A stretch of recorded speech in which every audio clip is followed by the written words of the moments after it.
Thanks again for everyone for coming out. Another shout out to our sponsors who helped make North Texas Day here at EarthX 25 possible. That includes City of Dallas, Atmos Energy, DFW Airport. Really appreciate it. There was a fantastic conversation this morning. Thanks to Cullum and Matt and all of our panelists for sort of helping to frame the kind of the main conversation for the day, which is, how do we balance all the needs and challenges of in a region that's growing so quickly. And now we're moving, there was a lot of talk about water. We're going to now move on to a conversation about another sort of vital resource that's tied up both in the demand of growth, but also in the realities of some of the other planetary challenges we face, like climate change, and that's electricity. And with me is Mr. Hemal Doshi, and we can just kind of jump straight into it. Hello. Thanks so much for joining us today. Just tell us a little bit, you've been in the energy space for some time, especially working in the region. Kind of tell everyone a little bit about your background and your work and how that's evolved over the years. No, sure. Thanks for the opportunity, and it's a beautiful crowd here today. So we've been involved in a utility, and especially on the electricity side, since 1999-2000. And it just still feels like yesterday. So before 2000, whoever were in this area, they would know that Texas was a regulated market, at least in electricity. So we deregulated back in 99, 2000, 2001. So I was part of the deregulation committee when ERCOT took over, or when ERCOT was actually formally given this task to do this one. And so from that point onwards, nowadays you see, Green Mountain and Direct and all these kinds of, so the entire generation side, retail side, transmission side of the business got separated out. So that's one of the key things that happened in this market since then. And we are part of that one. And then we grew on the generation side. So we build and operate a lot of solar farms in Texas, also outside the globe, outside the US as well.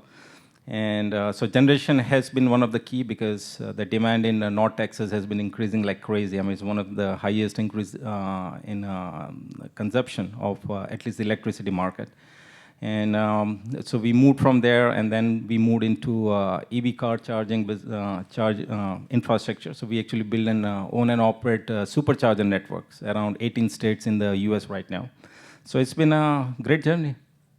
Well, put that growth in perspective, sort of like we saw so much this morning with the demographics and the amount of people moving to the area and how that's impacting things like water and congestion. But what has the growth in electricity demand been like over the last 5-10 years, and what does that look like moving forward? And what are some of the factors that are really driving that demand?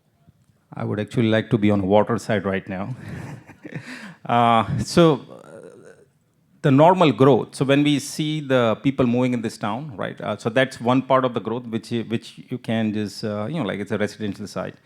But the biggest driver of consumption has been data centers. So if you look at data centers that are coming all across, I mean, it's average data center, it's equivalent to consuming like 1.5 gigawatt of energy. And those kind of energies, you're talking about like 100,000 homes just on one data centers alone. The second side is Texas is a magnet for Bitcoin mining. People don't know about this one, but Bitcoin mining has been one of the, like this mining business has been one of the biggest driver.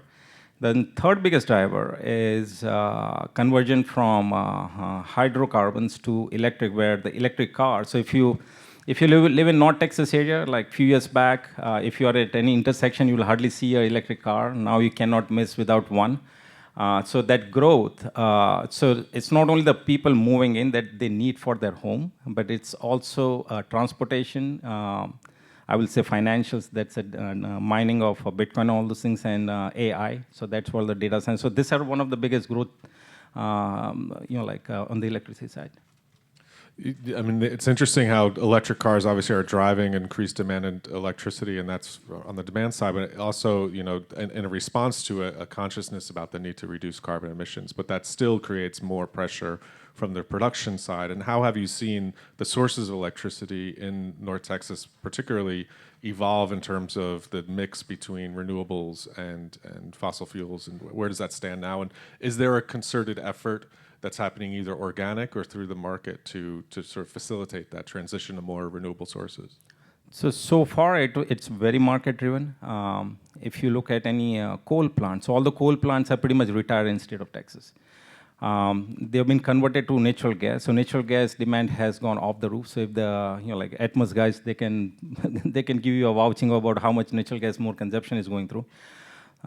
As far as electricity generation is concerned, Texas has the most amount of renewable installed last year. So if I take the entire country, we are around like close to 40% of the entire country's new generation power has been in Texas, and that also in the renewable side. So mostly it comes from wind and solar.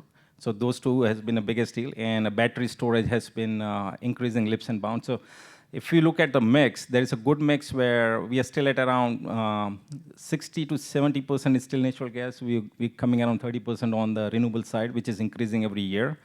But there is concentrated effort that how we can shift more towards renewable by utilizing the battery technology. So that's also going together. You know, this event is taking place at an interesting time where there's been, certainly on the American side, an administration shift that's come with a great, let's call it a change of tone in terms of its attitude about sources of energy. To what extent do you see that sort of policy shift, or at least policy attitude, trickling down into the Texas markets? What's the interesting thing about Texas? It's such a huge producer of renewable energy, but it's not ideologically driven. It's really market driven, it seems like. And so how do you see that? Do you think there's going to be any policy changes that could affect that mix of renewable and non-renewable? And to what extent were various policies and subsidies helping to facilitate the market shift? No, definitely. So two parts to that one, right? So one is actually the policy part, and one is the market side. We see the levelized cost of electricity. That's what we call LCOE. If you go through solar or wind over their lifetime, they come way cheaper than any of the natural gas or other source of energy. The only one that's cheaper is hydro, but in Texas we don't have hydro a whole lot. So it's pretty much on those two sides. As far as policy is concerned, obviously Texas does not lean towards renewable, it leans towards hydrocarbons. But if you look at the data that comes out about what comes online every year, the data still says otherwise, because that's where the cost of generation and at the price that you can do a long-term contracts, it's way more attractive than this one. Now, policy, just now they passed something in a state senate where there was a limitation on putting solar, about about the permitting and all these processes. Still, it has not passed through yet, but we'll see how that plays out. But definitely there's some negative about that one. But overall, I mean, if I'm a developer as a private entity, if something costs less to me to generate, why will I do something different, right? So policy will come in, they will have incentivization for doing something which is not feasible or viable, right? So policy support is, you always have for things which are not viable, but after a point of time, then, the policy gives up. But so when in solar and this thing, there is still a huge amount of federal support. I don't think so there's any state support, there is a federal support. And that federal support, will it dwindle down? Time will tell. It needs an act of Congress. So right now, when you see all the news out there about the tone, obviously the tones are different, but the Congress has to act. And when you have like 6 or 7 guys majority in a Congress, I mean, God bless, anything can even pass through this Congress anyway, right? So we'll see how it goes. But yeah, tone is change, but tone can change every 4 years. It's the act of Congress that matters. So we'll see where it goes. You mentioned the legislature, which is obviously happening right now. Can you talk a little bit more about the permitting conversation that's happening there, and what are some of the electricity policies that are being debated? Since in Texas, the legislature only meets every other year, so it's kind of pivotal when they get together. It can really have an impact. So right now in state of Texas, if you are a landowner, right, you can do pretty much whatever you want to do as long as you are not in any city zone, right? So if you have city restrictions or ETJ restrictions, right? So anything in the county, I mean, you own a land, that's yours. Now, that has always been state of Texas kind of USP that, as a landowner, it's my land, I do whatever I want to do as long as it's legal, right? So what they've come up with is that, okay, if you plan to put solar, then at the boundary of those land, you have to be at least 100 feet inside. Now, it's a big deal if you are in one of the counties in a metroplex. But if you are in a West Texas, I don't think so 100 feet makes any difference. I mean, you have like land which is miles by miles, right? I mean, if you ever travel to West Texas ever, you'll see those kind of things. So those restrictions are coming in.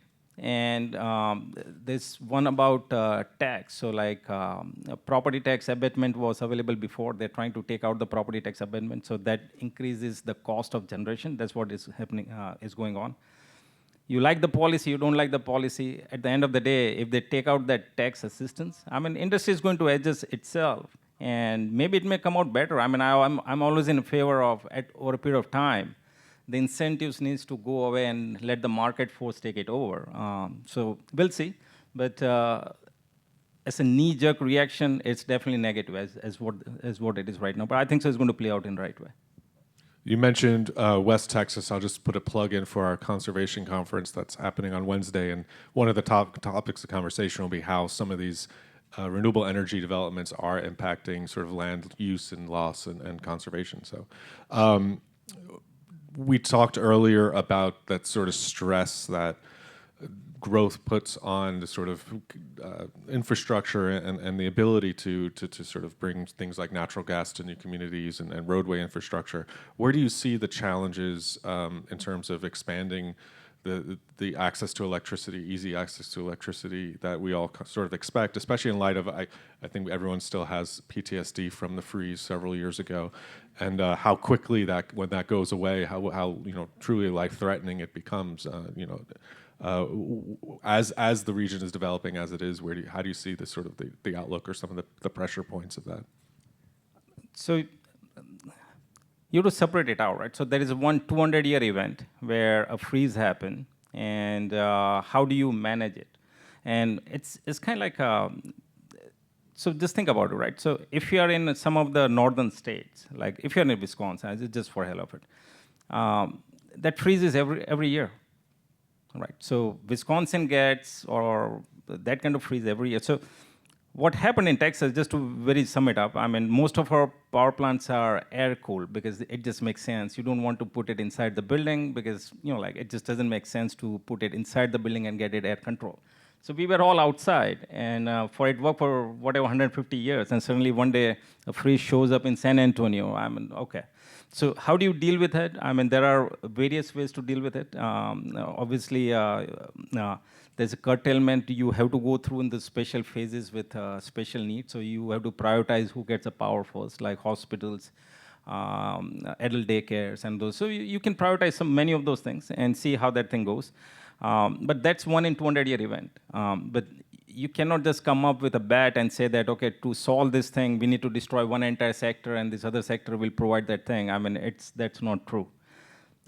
As far as the growth is concerned, so that's like 200-year event. As far as growth is concerned, so what you can do is in the existing assets that what we have. So if you are like a transmission company or distribution company, right? I mean, those assets are designed for very peak load. So if everybody comes home at 4 p.m. in the in the evening, right, and you all turn on your air conditioner, you all turn on your electric car charging, you all turn on your cooktop or whatever it is, right? You use, right? Then those lines are designed to take the peak out of that one, right? So it's a peak of what everybody can consume. Those lines are designed. So there are various methods available where you can distribute the peak, and if you distribute that peak, then this line can kind of take at least another 20-30% of the load than what it is used right now for. So there's a smart way to manage the grid.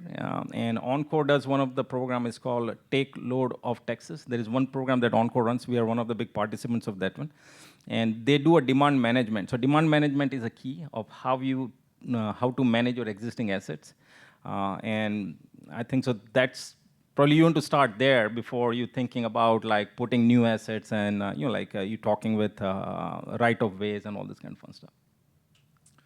Well, thank you so much for joining us today. I really appreciate it. And Thank you, Peter. We're going to keep the program moving now. I'd like to invite our next panel. Thanks. Yeah, please. One of the great things about an event like this is we get to kind of step out of the demands of the day to day in terms of managing, our cities and our communities and companies and organizations and kind of have conversations across disciplines that don't often happen. And that's why I'm excited about our next panel, because we have the mayor of Fort Worth, the mayor of Arlington, and the Dallas County judge to join us and kind of talk about how they see all of this playing out, specifically through the lens of policy and partnership. And so can I invite the next panel to the stage?